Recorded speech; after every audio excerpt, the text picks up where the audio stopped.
Alright guys, welcome back. I have a special video for you today. I'm about to open this door and this is my room tour of 2019. I hope you guys enjoy it. It's been a lot of work and I think I couldn't be happier, so hopefully you guys enjoy it. So as we go into the room, I love medieval type stuff and I have a lot of different swords and daggers and stuff you can see in the room. This is my one of the big swords I have, and a couple daggers. To the left I have another old Spanish sword right there, and this is a really cool book. This is a really old book. I bought it at a garage sale. My grandma actually found it when I was little. I was about 10 years old, so super cool to read through that if you ever have some time. But yeah, here's the room. It's been a lot of work. But I wanted a room that I could have my animals in and I could do some video editing and music editing since I'm a singer. I do music as well. Yeah, so I have a studio in the house, but I kind of got the best of both worlds here. I get to see my beautiful fish and I get to watch movies, and I also collect a lot of this fun stuff. I know I said I collect swords, but I do collect these replica helmets for all you guys who love like gladiator type movies. I got this Spartan helmet and I got this gladiator helmet on this side, but right below that you can kind of see here's some of my fish tanks. These are my saltwater fish tanks on top, and below I have a bunch of reptiles right here and I have axolotls over there. So kind of is all pieced together into one big section about 11 feet long. Super cool. I love it. I got this shield a while ago, maybe like, I don't know, 8 years ago. And then for this side of the room I got this new shield, but I think it's pretty cool too. So that's like a king, who was that guy? I'll have to get back to you on that. I'll put it in the comments below, but this is a replica of, I forgot his name. I don't know. I'll put it in there, but it's a official replica of King something or other. I don't know. Bought it offline, so who knows. But yeah, I got my controllers over there because I play a lot of fun, games and stuff like that on the PC and Xbox One. But anyways, back to the fish because most of you guys are here for that. So if we'll start from the right side. This is my predator tank, and this is my amazing puffer fish right here. It's my porcupine puffer. Super cool fish. They get quite large, so if you do get one, make sure to get a big tank. And right behind him, I have an Aptasia-eating filefish. Aptasia-eating filefish are really interesting because they can change colors. They're one of the few fish in the hobby that can actually change colors. So if you ever do, get one and you see it changing colors, that's totally normal, and they do that for camouflage. So yeah, and here he loves the tank, and now most people say that Aptasia is the worst, but this has no coral in it. This whole tank doesn't have any coral, but it does have a lot of Aptasia, and this guy is in heaven because that's what he loves, and so that's why he's in here. I have a couple other fish that are in here right now. I have this guy, my dog face puffer. I absolutely love this guy. He's a cute, pudgy, seal looking kind of creature. And then I do have my fox face. I didn't mean to pass him up. I've had him for quite a while now, maybe about 2 years. So he's living life, loving life with these puffers. And I do have a couple other species that are in here. I have this beautiful Halloween urchin in back. There's a lot of room in this tank because these guys have a lot of growing to do. So if you wonder why I don't have more fish in here, it's because these fish are going to get quite large, and that's a good thing to remember when you're buying fish.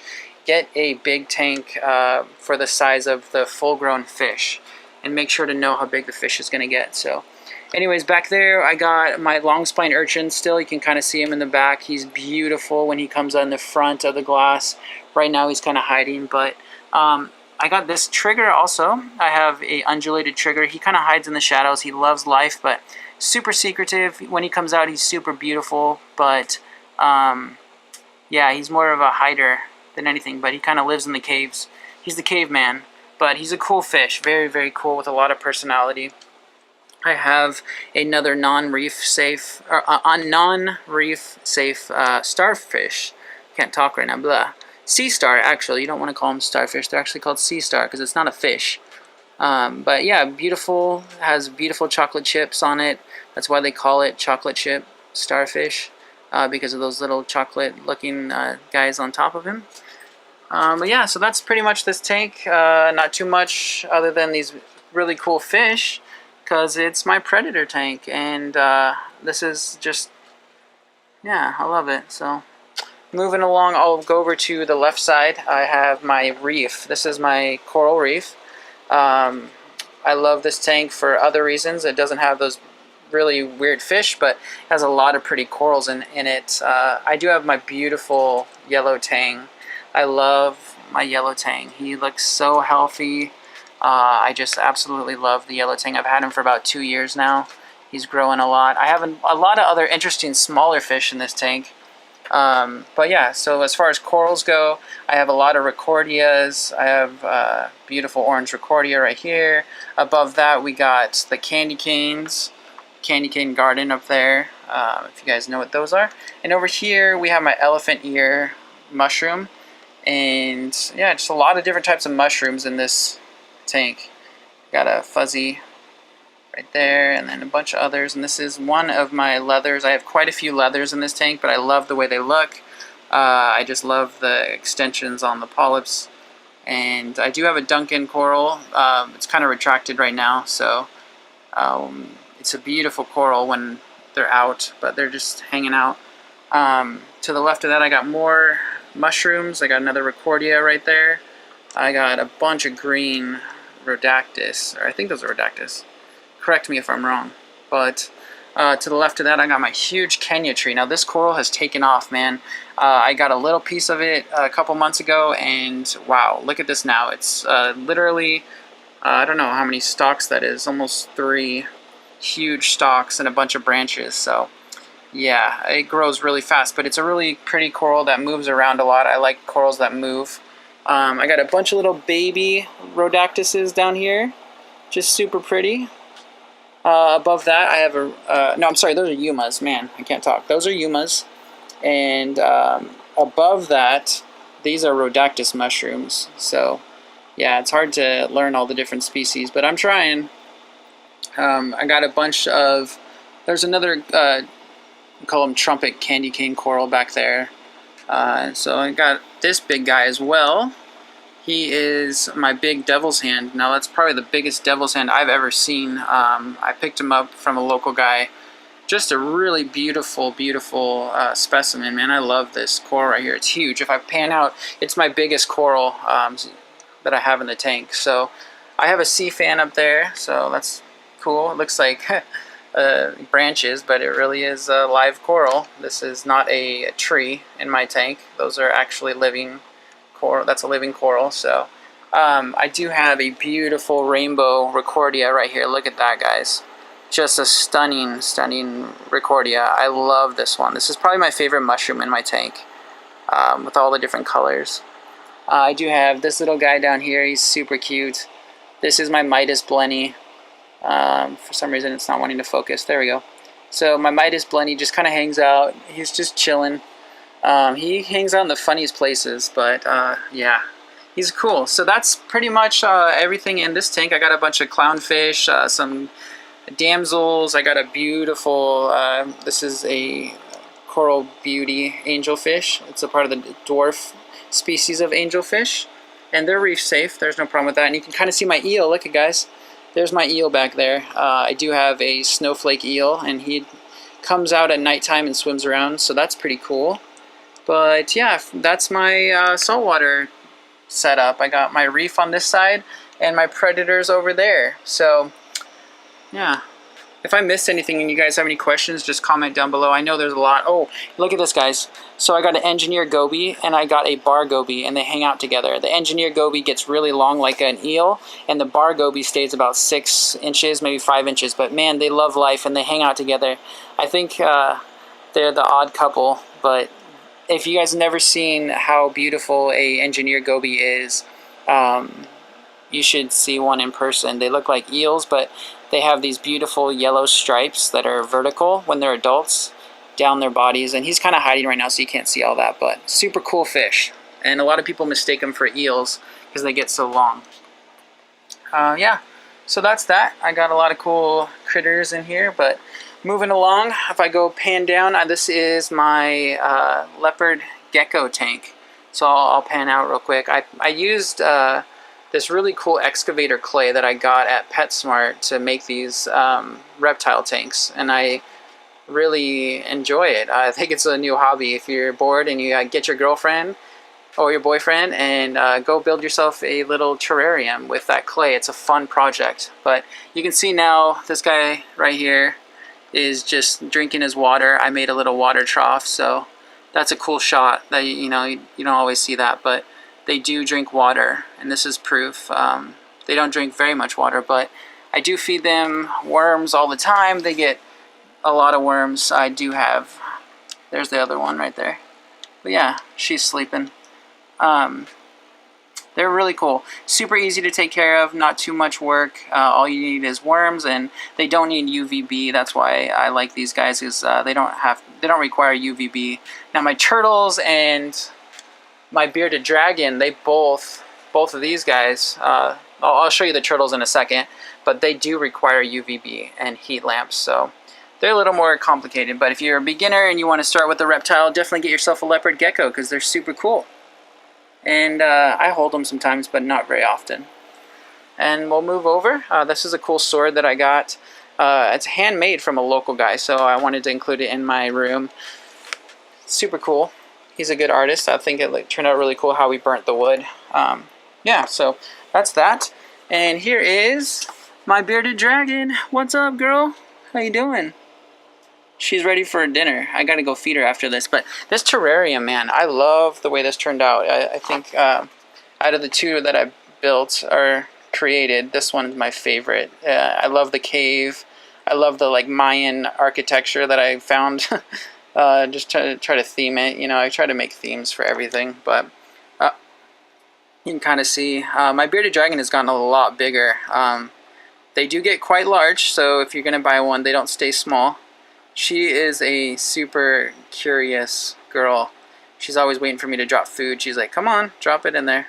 But yeah, so you do have to have a UVB lamp and a heat lamp for these bearded dragons, so be prepared. And other than that, I feed them worms and crickets and just insects of all kinds, so she has a great life. I do take her out and I bathe her, so she gets a ton of water. There's no water dish in here, but I do take her out frequently to absorb and drink water. So yeah, hopefully you guys like my bearded dragon. That's her tank. And moving along, we got my axolotls. Now these axolotls are 3 different species, or 3 different types. We got the golden albino, which is over here. We got right here, this is a melanoid, the black. And this is a leucistic. So we got white, black, and gold. And I don't know if the colors are going to show up very well on camera, but I love all of them. They're all different, and they're loving life. They just got a water change, so you can see this is a full-grown one, and this is a baby. It's kind of small compared to the others. But yeah, axolotls are super easy, and they're another type of fish. So if you don't have a heater, you don't need a heater as long as you keep them room temperature. And yeah, if you have any questions, they don't need anything else special. They just have spirulina pellets that they eat and sinking pellets. So yeah, super easy. And they don't cost very much either. And you can pick one up locally for pretty cheap. So I would definitely suggest these to any beginners in the hobby that want to get a fish or a reptile. So yeah. I've had them for a couple years now. Alright, so we'll move over to the turtles next. Here is the turtle tank. And here's one of the turtles. This is my red-eared slider. This boy is very skittish, so he always watches me in my room, but whenever I get close, he kind of runs and just throws himself in the water. But as you can see, this turtle tank has a heat lamp and a UVB lamp, both, because they really do need that for good health. They want to stay warm when they want to and get out of the water and get some sunshine. And then when they want to swim, they swim. So you can see down here, my other guy, this is a African side neck turtle. He's super cool. He's just chilling down there. He spends a lot of time in the water. He doesn't come up very often, but the red-eared slider definitely comes out into the open air a lot more. So yeah, if you do get turtles, make sure to get the proper heat lamp and UVB and place for them to get out of the water, because these guys are semi-aquatic. They don't stay in the water all the time, but they do stay in the water quite a bit, and they are very smart. And another thing about turtles is they last a long time. So if you're going to get a turtle 30, 40, 50 years, just remember they get pretty old. They don't die, and if you take good care of them, you can pass them on to your children. So yeah, that's about it. I change water all the time. These guys are super dirty, but I do 100% water changes, and that's how I take care of them. And I feed them pellets, shrimp. They get the good life. And if I do have a fish that passes on, I feed them a fish. And here's Lily. She's saying hi to us. What's up, Lily? This is my cat. Oh, she's trying to jump across to the other one. Be careful. Anyways, I like all kinds of animals. You can see that on my channel. I do have a ton of different types of animals. Speaking of animals, I guess we'll move on to the last aquarium. Now this aquarium is huge. You probably saw it and you're like, wow. This is my big aquarium, and this aquarium is all, this huge thing is all for this little tiny guy right here. Now this is my Fahaka puffer. If you don't know what they are, they're a freshwater puffer fish, but they are the second largest in the whole world. They can get about 18 inches to 2 feet long. So that's why this huge aquarium is empty, and I got this little guy down here just chilling in the corner, because he's going to be huge someday. He's going to be much bigger than that pleco that you see in the back. That's a plecostomus, and he's about, I don't know, 15 inches. And this guy's going to get bigger than him and a lot fatter. So for now, this little dude is in an ocean. So he gets fed bloodworms and different types of snails. He has a great life. Like, he's probably my most spoiled of all my fish, because he's going to be crazy big. If you guys watch in about a year, I'll take another video, and they get huge. They have eyeballs like as big as humans, and they can move their eyes independently. It's just a super cool thing to watch. So if you've never seen a big puffer, come back and I'll have another video of my full-grown Fahaka puffer. But for now, this is his huge aquarium with a pleco and a parrotfish. Now this parrotfish better watch himself, because he's kind of a jerk, and when this puffer gets bigger, he's gonna get payback. So normally you want to keep these guys alone, or with just another aggressive type fish like a parrotfish cichlid or something like that. But even then it's kind of risky, because these guys do not usually do well with tank mates. But trying it out, we'll see how it goes. For now, he's kind of small. So anyways, that's my animal fish room, PC, whatever, editing, gaming room. And I built myself a computer. It was really fun. I don't suggest going to a store and buying a computer. You can build a much better computer on your own if you figure out how to do it. You can just, there's tons of videos on YouTube on how to make computers. I built myself a pretty screaming computer with a brand new processor and 4K video monitors. 4K is where it's at. The quality on 4K screens is just amazing. And I picked this one up, I don't know, for pretty cheap at Walmart. So this is my 4K TV. It's cool. So yeah, guys, hope you enjoyed the tour, and I hope you enjoyed all the animals, because they're the best part of my room. And I'll see you guys.